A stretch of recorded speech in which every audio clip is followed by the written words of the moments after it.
পুরীর জগন্নাথ মন্দিরে যাওয়ার ইচ্ছা আমার সেই ছোট্টবেলা থেকে। রথের তারিখ কাছে আসতেই খুব এক্সাইটেড হয়ে পড়তাম। বাবার কাছ থেকে রথ সাজানোর পয়সা হোক বা উল্টো রথের দিন খিচুড়ি রান্না করা, এই সব কিছুর মধ্যে একটা আলাদাই মজা লুকিয়েছিল। গাইস, আমি প্রথমবার এসেছি পুরীতে।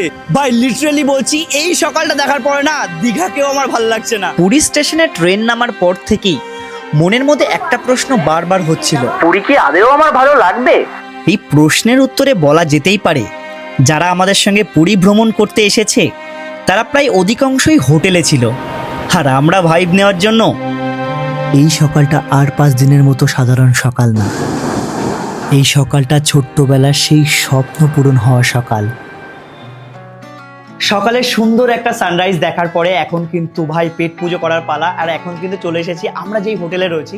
জাস্ট অ্যাম্বিয়েন্সটা দেখো।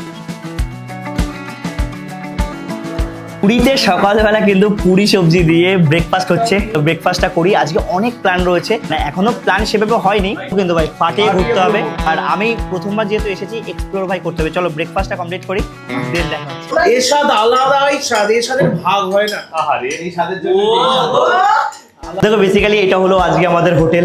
চলো আমাদের রুমটা তোমাদের দেখাই। বেসিক্যালি এইটা হলো আজকে আমাদের থাকার জায়গা। রুমগুলো দেখো কতটা প্রিমিয়াম। ওফ, চলো ভাই। পুরীতে আমরা হোটেল রেনেসা প্রিমিয়ামে ছিলাম।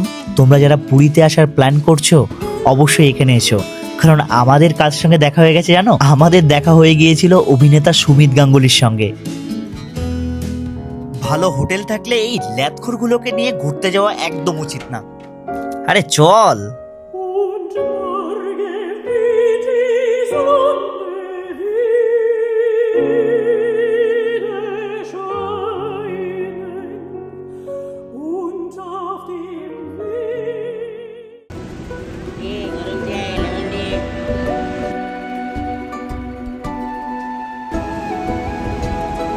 দুপুরবেলা না আমরা বিচে স্নান করেছিলাম, তারপর খাওয়া দাওয়া করে একটা দারুণ ঘুম দিলাম। এখন আমরা বেরিয়েছি একটু হালকা সাইট সিইং করতে। সাইট সিইং বলতে এখানে বিচের আশেপাশে একটু ঘুরবো।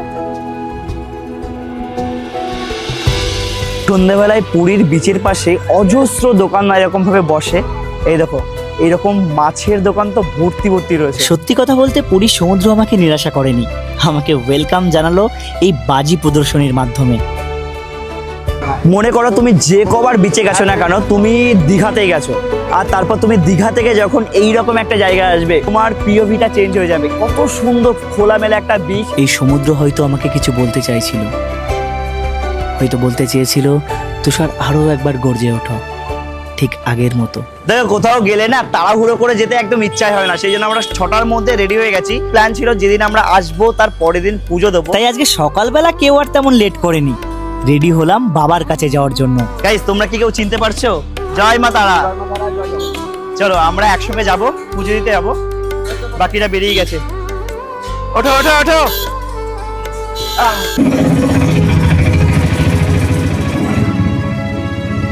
নিঃসন্দেহে আজকের সকালটি আর 5 দিনের সকালের থেকে অনেকটা আলাদা।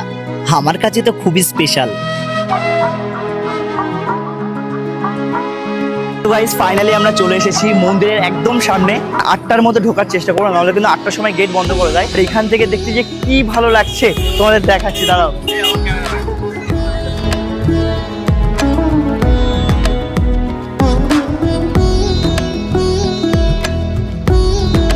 প্রথমবার জীবনে পুরীতে পুজো দেওয়ার পরে যে অনুভূতিটা না ভাই, এটা বলে বোঝানোর মতো না। মন্দিরে ঢোকার পরে ওফ, আমি প্রথমবারের জন্য আসলাম, এক্সপিরিয়েন্স আমার দারুণ। খুব ভালোভাবে পুজো দিয়েছি, একদম সামনাসামনি ভাবে পুজো দিয়েছি। এত কাছ থেকে জগন্নাথ দেবকে দর্শন করেছি, মন ভরে গেছে। আগে মানে কাছাকাছি দিয়ে পুজো দিয়েছি। হ্যাঁ, আমি পুরো সামনে যে ভেতরটা যে কি পজিটিভিটি ভাই, মানে দারুণ দারুণ করে। আমি না চোখ দিয়ে জল বেরিয়ে গেছে ভাই, একবার দেখার যে ওই তাড়াহুড়োটা।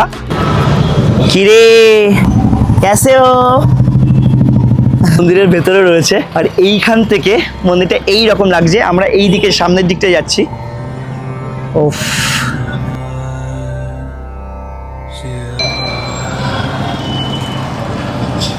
এটা কি সামনে দিক ফ্রন্ট ফেস?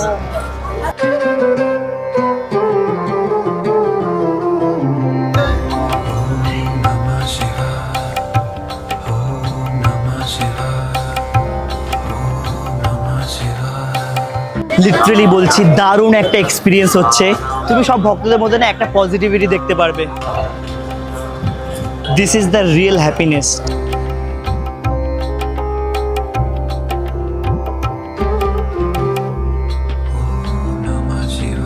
জয় জগন্নাথ, জয় জগন্নাথ। এটা নিয়ে আমার 3 বার নাই 4 বার। হ্যাঁ, এটা নিয়ে আমার 3 বার। আমরা পাশে ছবি তুলছিলাম আর সামনের দিকটা না এত সুন্দর লাগছে দেখতে। দেখো সবাই ভক্তরা ছবি তুলছে, এটা না এক একটা মেমোরিজ। ঠিক আছে, তুমি কবে আসবে নেক্সট এটা জানি না, আমিও কবে নেক্সট আসবো আমি জানি না, তবে ওই একটা ছবি একটা ভিডিও এগুলোই তো মেমোরিজ। আমরা ওই দিক থেকে এসেছিলাম, মানে এই গলিটা নাকি খুব পপুলার একটা গলি। ঠিক আছে, এই গলি থেকে যখনই বেরাবে এই মন্দিরটা দেখা যাবে, মন্দিরের চূড়াটা দেখা যাবে। এই গলিটা সামান্য একটা রাস্তা হতেই পারে না। এই গলিতে প্রভু সবাইকে এক করে দিয়েছেন। মন্দিরের একেবারে কাছে হোক বা রাস্তার এক পাশে দাঁড়িয়ে ভক্তরা নিজেদের সব দুঃখ চিন্তা প্রার্থনাগুলোকে প্রভুর চরণে রেখে যায়।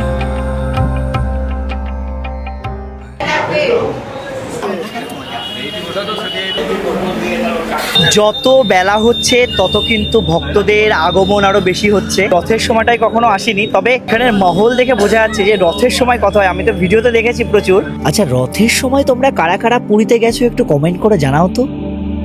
পুরী হয়তো আমরা খুব বেশি এক্সপ্লোর করতে পারলাম না, তবে আমরা রাতের বেলা গিয়েছিলাম স্বর্গদ্বারে।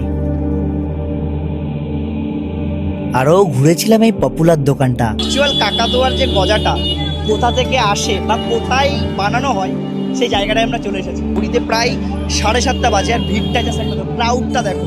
পুরীর মন্দিরের পরে আমার যদি সব থেকে বেশি কিছু ভালো লেগে থাকে তাহলে হলো পুরীর সমুদ্রের এই বিকালটা।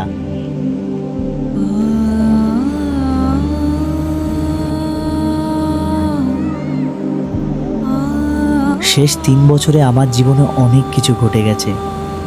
মাঝখানে তো এইরকমও ভেবেছিলাম যে ইউটিউবটাই ছেড়ে দেবো, আর ঠিক তারপর আমি রিয়েলাইজ করলাম এই হেরে যাওয়া তুষারকে মোটিভেট করার দায়িত্ব এই তুষারেরই। This is my house.